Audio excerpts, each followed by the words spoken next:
Welcome to the Sabbath School Rescue Podcast with your host, Buster Swoopes and Michael Campbell. This week in preparation for Sabbath, June 4th, we look at Lesson 10, Jacob, Israel. Together, let's find out why Jacob's name was changed and what implications it has for us today. The Sabbath School Rescue Podcast is hosted by Michael Campbell and Buster Swoopes at Southwestern Adventist University. We love learning and sharing God's Word, and together we have 18 years of pastoral experience, and now we have the privilege to dig deeper into this study. All right, here we are at Lesson 10, Jacob, Israel. And the memory text comes from Genesis 32, verse 28. And he said, "Your name shall no longer be called Jacob, but Israel, for you have struggled with God and with men and have prevailed." And isn't that very telling of what's about to happen as we unfold these pages? You know, Buster, what I really love is that here's another example of real human beings having their struggles, not just highlighting, their accomplishments and their mountaintop experiences, but also the journey between those mountaintops. Yeah, exactly, Michael. And I love that with those experiences comes name changes, right? So we have Abram to Abraham, and then we have here Jacob to Israel. And it reminds me of when we get to heaven, how our names will change, right? Based on our characteristics and based on what's happened. I wish that we still had that practice, right? Like where Joseph was Joseph, then all of a sudden he became Barnabas, son of encouragement, right? So, but here, tell us a little bit about a Sunday's lesson, Michael, wrestling with God. Sure. It reminds me of something I do in Adventist history class. That this is a little tangent, but I can't help it, Buster. And Joseph Bates, when he comes back from having discovered the Sabbath truth, yes, he's just so excited. He sees James Madison Monroe Hall on the bridge there in Fairhaven to New Bedford. And he asks him, "What's the news?" And he says, "The news is the seventh day is the Sabbath." But I always ask my students, James Madison Monroe Hall, the old 19th century American practice that you name your child after the President of the United States. And it's always interesting as administrations and politics change. But I've, over the years, asked that many times, how many are you going to name your kid after the President of the United States? So I always get a few good chuckles. But names mean something, right? Yes, they do. Names mean something, especially in the Bible. Yeah. All right, well, coming back to Genesis 32 and verses 22 to 31. I'm not going to read all of this, but I do want to highlight a couple of things that I think are really important. And of course, we know a little bit of the background that Jacob is trying he's trying to get out of Laban's influence and control. Right. And so he has to leave. And so in the midst of this process, and it says he's at the ford of the river Jabbok, that he sends over all of his things, his possessions, his cattle, his family, all of the stuff and he stays behind. And verse 24 says that he was left alone. And while he was left alone, it says that a man wrestled with him till daybreak. And verse 25, when the man saw that he could not overpower him, he touched the socket of Jacob's hip, so that his hip was wrenched as he wrestled with the man. And he says, "Let me go, for it's daybreak." And Jacob replies, "I will not let you go unless you bless me." So here is this incredible struggle that is going on. And at some point, it's no longer just a struggle, but he's wrestling with God. And I think this is kind of where a lot of people, where I can relate to this, because how often are there those moments in our lives where we find ourselves not just in conflict or tension, but you find yourself wrestling with God. Why, God, is this happening to me? Oh, yeah, why, absolutely. God, is, why are these things going on in my life? And you haven't. What's the answer? What's the direction, right? Yeah. And there are these existential moments, Buster, where we are found in need of having to wrestle with God. And that's, I think, the beauty of this struggle is and he realizes after a certain point, he's not just wrestling with anybody, but he's wrestling with God himself. And that's when this conversation takes place after this. Verse 27, the man asked, "What's your name, Jacob?" He answered. And then the man said, "Your name will no longer be Jacob, but Israel, because you have struggled with God and with humans and have overcome." And I think that's just beautiful, because there's a beautiful outcome. There's a process through which Jacob, now Israel, goes, and ultimately he ends up. I guess maybe the best way to put it is surrendering, but he realizes that he's in need of God, and probably limping a little bit here too. And this is what's going on. And by the way, Ellen White has an interesting insight from Patriarchs and Prophets that's in the lesson that I want to mention. It says the error that had led to Jacob's sin in obtaining the birthright by fraud was now clearly set before him. He had not trusted God's promises, but had sought by his own efforts to bring about that which God would have accomplished in his own time and way. So really what we have is that temptation to want to get ahead of God. God always wanted to bless him and would work things out, but he was not patient and not willing to trust that God was going to bring about what it is that he needed to do. Incidentally, I've had some interesting conversations lately because of some of my research and some of my new book on 22 and going a little bit further from that with Adventism and last generation theology. And I just want to pause for a minute, because this is often used as an example of God's people at the very end of time, at the close of probation, when they are living without a mediator. And so here we have this kind of description of God's people at that very end of time, that final struggle right before Jesus comes. And yet I think the most obvious thing a lot of people forget is they think they're focused on the struggle, the wrestling, the hard part of it, but they forget that even in the midst of their struggle, who are they struggling with? Yeah. Who's there with them through that process? It's Jesus. Yeah. We are never at a point when we do not need Jesus. And so even at the, I don't know, shall we say the lowest point, or the point of greatest struggle, when Jacob has depended on himself to work things out, he realizes that his final temptation is his own temptation, is himself, to trust in himself and not to trust fully in God. And God's people at the very end of time, when they're waiting for Jesus at the close of probation, who is it that they wrestle and struggle with at the very end? It's Jesus that is there and will be with them through the very end. So I love this beautiful example of God's people, of Jacob himself historically in the Bible, but the symbolic depiction, or whatever you want to call it, of God's people at the very end. Here they are wrestling with Jesus. And that's our greatest temptation. I think it always will be, is to trust in ourselves. We're not really willing and believing that God can take care of us, that God can take care of whatever situation we find ourselves in. And that struggle of self is our perpetual struggle that we have, and to just completely trust and surrender in Jesus. Well, Michael, I was gonna say this. It's not just who he is struggling with; it was what he's struggling against, and he was trying to overcome and overpower.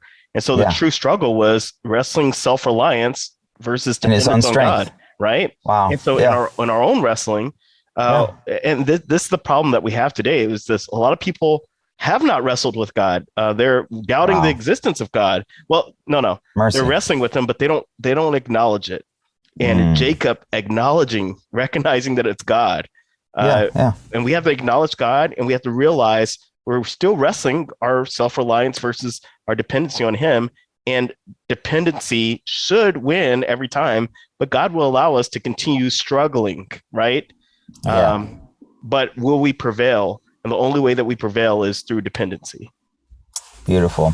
Well, I think moving right along through the lesson, the brothers meet, and after the struggle, there's this kind of what happens next. Yeah, so the brothers meet. So from Penuel, we find that in Genesis 33, and this is very memorable to me because this is one of my first deep exegetical sermons that I did in my first district.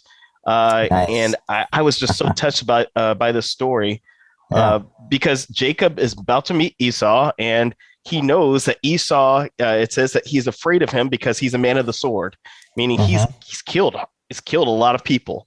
And Yeah. Jacob knows this. The rumor is going about. He's always been a hunter. He's always been a warrior, and so Jacob's thinking, well, surely he's going to destroy me. So he sends Mm. his family out before him, all those good things. But when he gets there, he bows himself 7 times before his brother. Yeah. And this is saying, okay, listen here, I've messed up. I'm sorry. This is him saying, I've done you wrong. I've stolen your birthright twice, and I deserve death, right? And so I'm Hmm. coming before you as a servant. And I love this verse 13 and 15 of this is, but Jacob said to him, my Lord knows that the children are weak and the flocks and herds which are nursing are with me. And if the man should drive them hard one day, the flock will die. Please let my Lord go ahead before a servant. I will lead on slowly at a pace of livestock and children before me until I come, until my Lord, come to my Lord in Seir. And Esau said, now let me leave you some of the people who are with me. But he said, what need is there? Let me find favor in the sight of my Lord, right? So we find this place where they've reunited, and he's saying, I'm going to bless you even more, Jacob. And Jacob's like, no, I deserve to bless you. And they're fighting over this. And so what was supposed to be this horrible rivalry actually turns into a blessed moment, and it comes back to his name change. His name is Israel because he has wrestled with God and man and has prevailed. So God opened up, I believe, the heart of Esau. Of course, there's a choice there, but Esau chose to open up his heart back again to his brother. And we see this wonderful reunion of them coming back together, right? Hmm. And so also verse 4 of Genesis 33, but Esau ran to meet him and embraced him and fell on his neck and kissed him, and they wept. And so it's Oh, just this beautiful, wonderful moment of reuniting. And something else I was going to mention here, Michael asked this question: what's the implication of this relationship in regard to our relationship with God and our relationship with our brothers, whoever they may be? And as we learn to depend on God after we wrestle with Him, it opens us up to have the character of Christ in dealing with people, which oftentimes helps us to prevail with man as well. Once again, some people still choose to dislike you, misuse you, distrust you, but it will not oftentimes be because of sometimes what you've done. Sometimes it is, right? Take responsibility for that. But sometimes simply because you show kindness where they show anger or meanness, it opens up this portal for hearts to be opened and say, you know what? I can forgive you because I see that you are deserving of kindness, right? And that's with man. exactly. With God, we don't deserve anything He gives us, but yet He says, "Because you have prevailed with me, because you've struggled with me and depend on me, therefore I now forgive you." Mm. And so, Yeah. Michael, go ahead, Michael. Well, I was just going to say, it's interesting how in the process of living our Christian experience, what ends up happening sometimes it's not always possible, but here we see a move towards not only this vertical reconciliation with God, but this horizontal in terms of relationships with our fellow human beings. In this case, a brother, and how many haven't experienced broken relationships, especially in Mm, families, right? yeah, and you know Yeah. what? Anyways, yeah. I was going to say, think about the moment of not hurling words back at them, but possibly coming back before them, especially if you've done wrong, Hmm. of bowing down 7 times before you see your brother or your sister, right? Yeah. Think about it. So, Michael, tell us about the sad story of Genesis 34, violation of Dinah. Yeah. So, Buster, this has got to be one of the saddest chapters in all of Scripture, Yeah. and one of the most difficult. Because here you have this, the lesson calls it a sordid incident. Her rape and everything else that is utterly, it's just reprehensible, and it's just terrible. Right. And so here you have them going into the land, and there's some tension that's going on, and this results in not only the violation of Dinah, but also this whole thing of revenge. Vengeance, yeah. Yeah, and it's just really it's just, this is kind of rated R, right? So there's chapters like this that you have to, yeah, this is not one of the bedtime Bible stories that I read to my kids when they were little. Yeah. Yeah, right. I mean, it's Yeah. not necessarily age appropriate. It takes some time, and some things are in the Bible not because we're to copy No, their example, no. or that we should emulate them in any way, The but example of what not to rather do. warnings. Yeah, Yeah. exactly. And this is one of those chapters. I think that's the only way to really make sense of it, because the Bible is working towards the plan of redemption, and in the midst of that, we see our human brokenness, and we see humanity at its worst. And that's really what happens in this chapter. And I think there's no other way to really reconcile or put that in my mind. Can you, Buster? No, I can't. And it like that's the thing. It's life, and it opens it up for us and helps us to realize that things back then happened that were horrible, and things happen today that are horrible. Yeah, Recently we had the school shooting, and it's a true. lot of people are getting after the theodicy.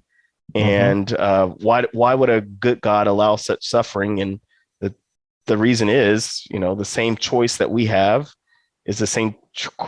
It's a blessing and it's a curse, because Yeah. my neighbor has it as well. If my neighbor wants to come over and do me harm, and that's the thing. Sometimes God intervenes, and sometimes He does not. But I think because Mm. God has an eternal perspective, and Yeah. sometimes we're so focused on the temporal that we need to take a step back sometimes and look at the eternal perspective. Yeah. Exactly. Yeah. Well, without any, I don't have any more to add to that other than it's just tragic. And like you said, the school shooting is tragic. There's some things in life that are just utter tragedies. And if anything, I know a lot of people have turned right away to gun control, things like that. I have my own views on that, but I'm sure we Right. all do. But um, there has to be a moment before we start hashing out all these debates, a moment of tenderness and sympathy where we have to recognize the human cost and dimension that it happens when there are great tragedies in our midst. And I think before anything else, we need to have some sympathy or even empathy to realize how utterly heartbreaking.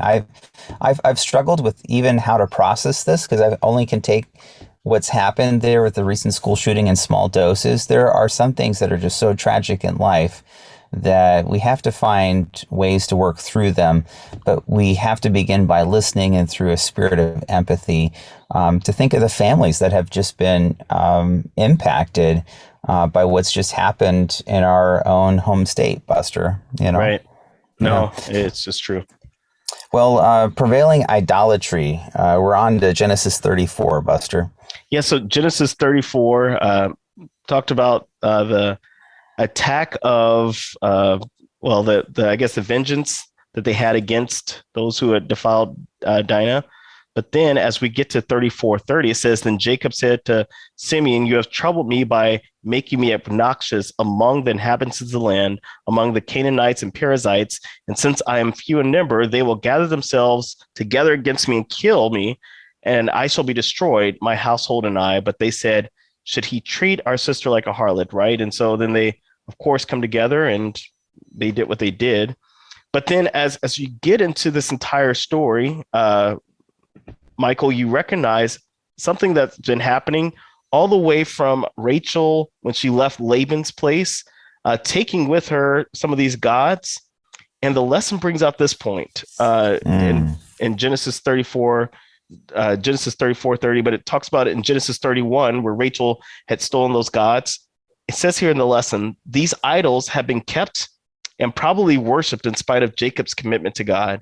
It was not Wow. enough for Jacob to leave Shechem in order to escape Canaanite influence. Jacob had to get rid of the idols within the camp and in the hearts of his people. And so we see here that this is something that he was prevailing with God and wrestling with him, but the people that are around him, And the reason why I read Genesis 34:30 is because we see here that, excuse me, that Reuben and Levi, I believe, they're quoting, or yeah, Simeon and Levi, they're quoting whose land they're in, the Canaanites and Perizzites. But Hmm. these people, it's not just them that are there. These gods that they're worshiping. And I'm recently reading an interesting book. It's called God Has a Name by John Mark Comer, and he talks about how yes, a lot of these lands were worshiping these stone idols or these statues, but behind them there's actually oftentimes demonic power. That sometimes these gods had some power, right? And that Hmm. the God who is Elohim or Yahweh, where whatever he has a name, that he is actually the one that's actually in charge and over it. But he does have rules and regulations, and that is not to worship any other gods, or and especially above him. And yet we see that even amongst the children of Israel, right, even amongst Jacob's family, we see that this is a battle. This is Hmm. a prevalent battle. And so I think the lesson was trying to bring out here, it says the emphasis in this time of God of Bethel rather than the place itself. The personal note resonates again when God reminds us of Jacob's name is Israel. With the double promise, the blessing implies Jacob's blessing first means fruitfulness and transmission of the messianic promise, right? But also the second is that it points to the promised land. But God wants to be the God of the promised land, not these other gods. And so in our own lives, we have to look at it and saying, what ways are we allowing portions of idolatry and I don't know powers that are not spiritual or God spiritual into our lives, prevailing against us or with us? And what should we do in order to not only protect ourselves but to protect those who are with us from these things? And so Yeah. I appreciate the lesson bringing out that point, and it actually brings us to the death of Rachel, Michael. Yeah, so we're all the way here at the end, coming full circle with this story of Isaac and Jacob, and of course Jacob who becomes Israel, uh, or Isaac and Esau, excuse me, and here we have Rachel passing away, and what's interesting is that she's giving birth to another child, another son who becomes known as Benjamin. Benjamin. And it's interesting because I was doing some research on early Adventism. Otis Nichols, who's one of the strong early supporters, not well known, but one of the strong early supporters of Ellen Harmon before she's even married. Here's her first vision, writes a letter to William Miller. Some people attack Ellen as not being a true prophet, and he comes to her defense, and he and his wife are just some of the stalwart defenders. At one point, they have no money and they need to travel, and Mary hands Ellen a $5 bill. So very generous, as well as just they're almost like surrogate parents, I think, to Ellen in that very crucial phase in early Adventism. And it's interesting when you do research on somebody. And what surprised me, I was writing a biographical entry for the New Adventist Encyclopedia on the Nichols, is that he had been married once before. And so I'm doing this research. I thought, wow, he'd been married for about 2-3 years, and they had a daughter.